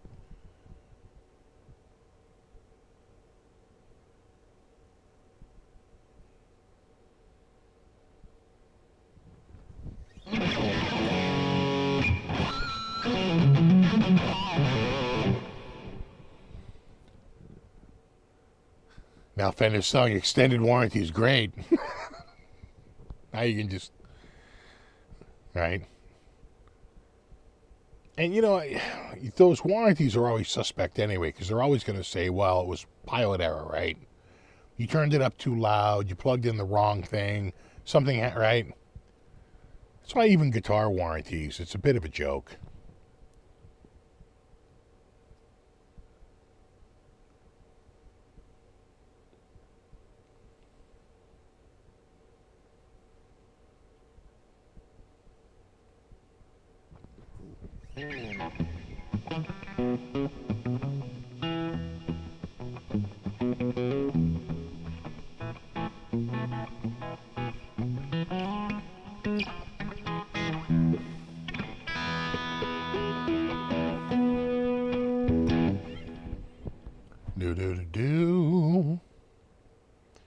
You just got a Lukather 83 Ibanez Roadster. Yeah, Ibanez was killing it in those years. Those 1980, 1981, 1982 Destroyers are amazing. The 80, the 81, the 82, Artist series with the flame tops. Oh my God, they were hitting it out of the park. They were just, they were crushing it. Which they had to, because at the time they were seen as an outsider. And they're trying to break into this market, which is hard to break into. And they had to do it by offering, a higher value to get people to switch. Which they did. And then eventually nobody blinks an eye at their quality. And some people might even prefer it.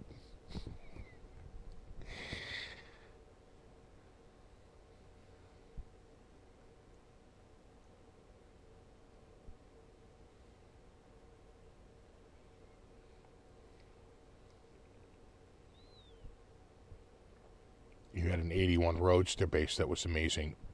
Those years, pretty much, not so much 75 and 76. They were really going through growing pains.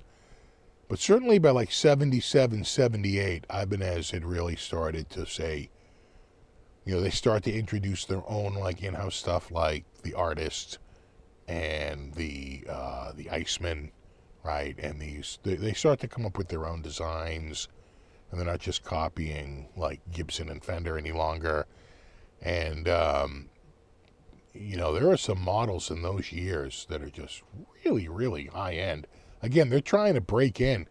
Their ad used to be, you know, they would show a Gibson Les Paul and say like, this is $899, and our guitars are, you know, $499, and you know, we're just as good. And they would, you know, this has a mahogany body and a maple top and a rosewood fretboard, and we have a mahogany body and a maple top and a rosewood fretboard, and we're half the money.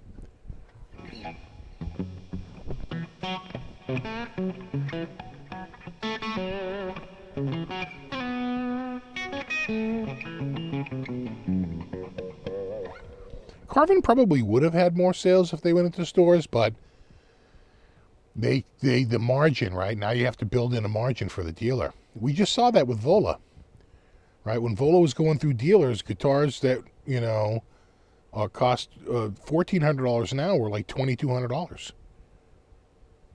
right? They gives us this big dealer markup. And so they wanted to try to get the guitars out for as little as possible. What killed Carvin was that everything was custom shop, and they didn't have too many just regular models. They did early on, but then they eventually went to all sort of custom orders. And that makes it so you don't really have like a model. You need to have like one or two, like just the standard models. Like the DCs used to be, right? For the longest time they would do that. But then eventually it sort of just became a custom shop, and then every guitar is different, right? And eventually they sort of secured a bunch of lines, right? You can get this style guitar, that style guitar. But again, it's still kind of custom shop.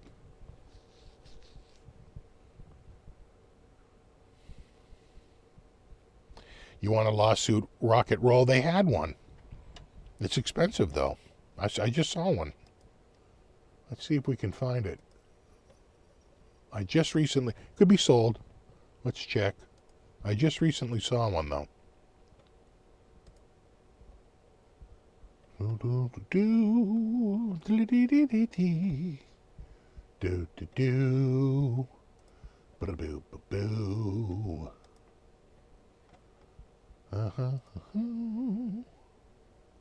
Right there. Right there, bro. Rocket roll.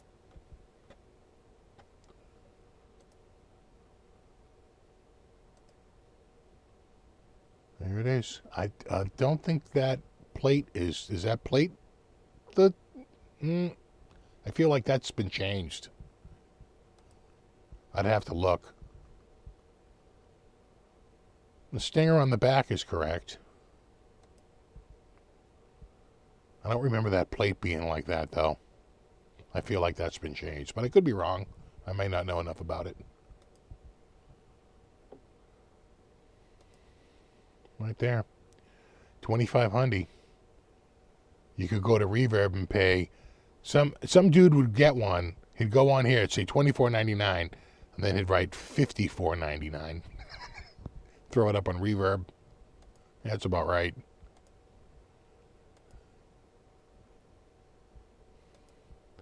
Come with a case. Has original case. Swapped turners. I think he means tuners. And bridge. Yikes. Originals are in the case, though. That's huge. Has had a refret. Plays very well. Very low action. Original electronics and pickups. Nice. Yeah.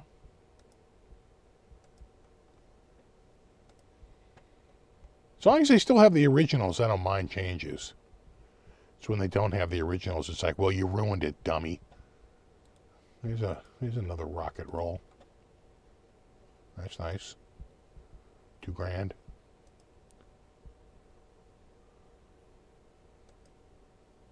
By the time they do this, right, and they do these little marks, they don't want any more cease and desist letters from Gibson.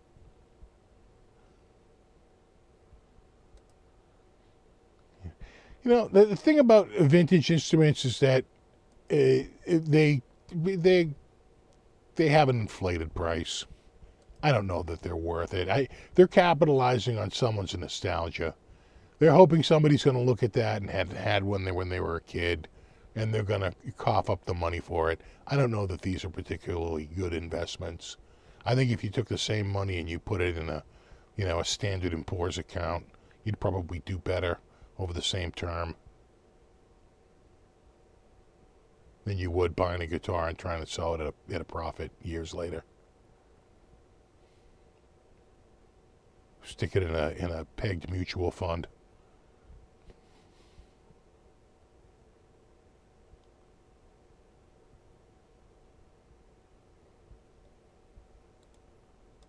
Is this one of the new ones?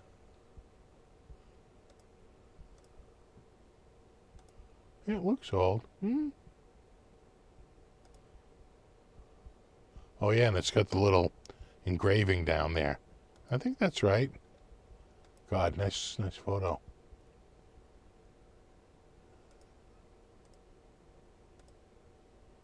Yeah. Well, I feel like his arm might have discolored it right there, unless that's part of the wood. It looks a little off.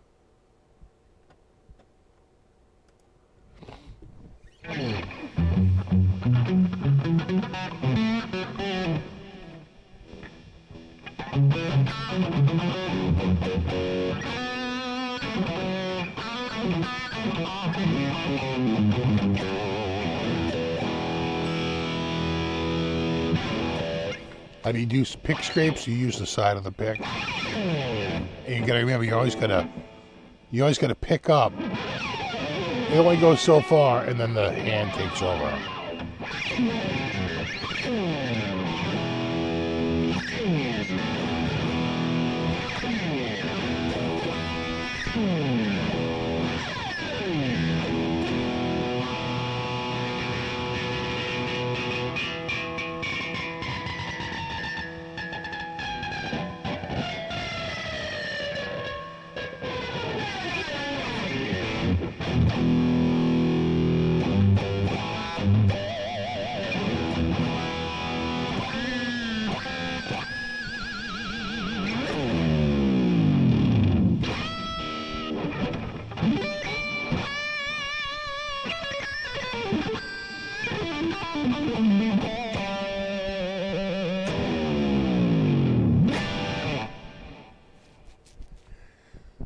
I saw a few other guitars in here that I thought were interesting.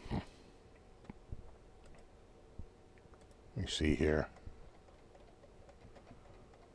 Is it Ibby? I don't think so. Might have been not Jackson. That Jackson Soloist sold. I knew it would. It's too nice. I knew that was going to sell. Oh, I wonder if the Yamaha is still there.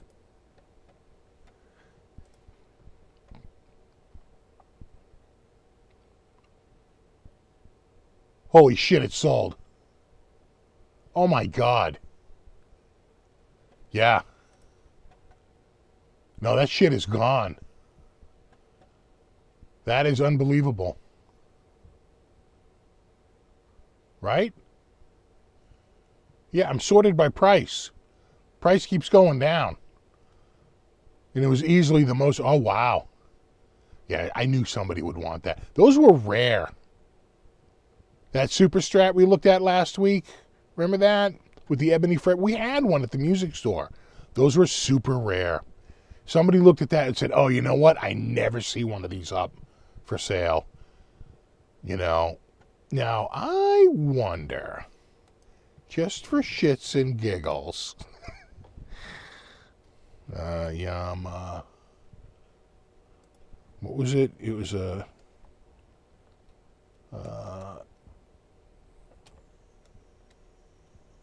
Yamaha, was it the 1620? What was it?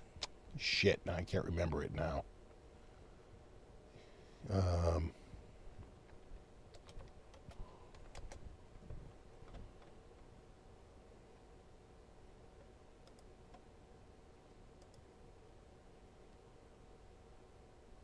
oh, wait, Nathan E. Yeah.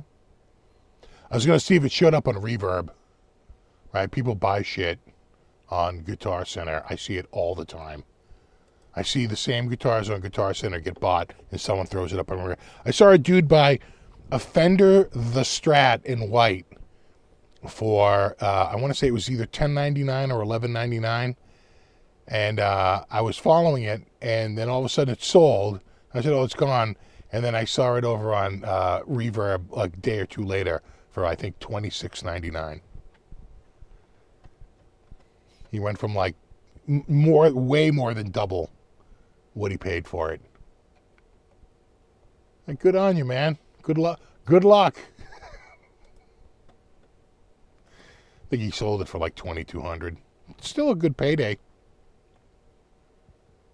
You can get someone to pay it. Anything at guitars, electric guitars. Let's check Jackson high to low. What do we got here? Some custom shops. Nothing standard though. Well, there's the closest one. There's an SL1. But yeah, flame top. I'd want like a metallic color. Like I thought that Ferrari red looked really nice. Oh, Phil Collin. Again, another 2H. I don't need the 2 humbucker. There's a DK1 like I just bought, but it's $1,100 more.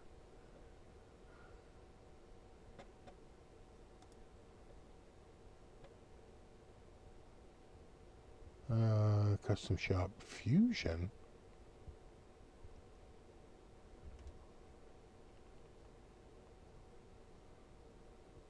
$2H soloist, again, they're all 2Hs. Not seeing a lot of SL1s. It's like SL2s, SL3s. Yeah, SL3. Yeah. Nothing really jumping out. SL2s, SL3s. Then we're going to get down into Virtuosos. Right? We're going to cross over. Virtuoso. Virtuoso.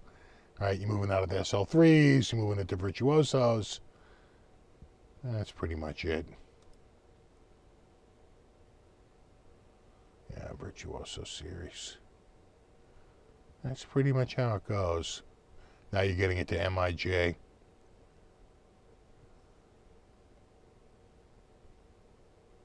Yeah. Nothing jumped out at me.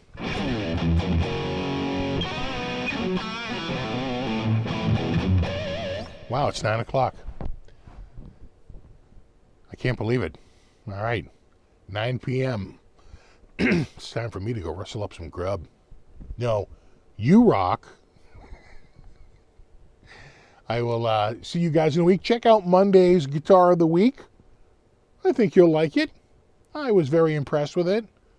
And if I remember correctly, it's a fairly low-cost guitar, if I remember correctly. Pretty good. Pretty good. Very affordable. It's what we would call affordable. All right. No, you rock. You guys have a great week. I will see you all in a week. And we will do it all over again. And there you go. There you go. We have it. All right, dudes. Super thanks for everyone for hanging out. Super extra special thanks to anyone who contributed. I always appreciate that. And fist bump to my mod squad. I see Terry's here. We were looking for you earlier. We didn't see you. So hashtag mod squad. I will see you guys in a week. Have a wonderful week. Check out Monday's Guitar of the Week. And then you can, maybe by next week it'll be feeling more like fall, because I tell you, I am sweating like crazy here. It's so friggin' muggy. It is, yeah. I don't like it. I don't like it. All right. See you guys all in a week. Have a wonderful week. And there you go. No, you rock. Never forget that. All right, dudes.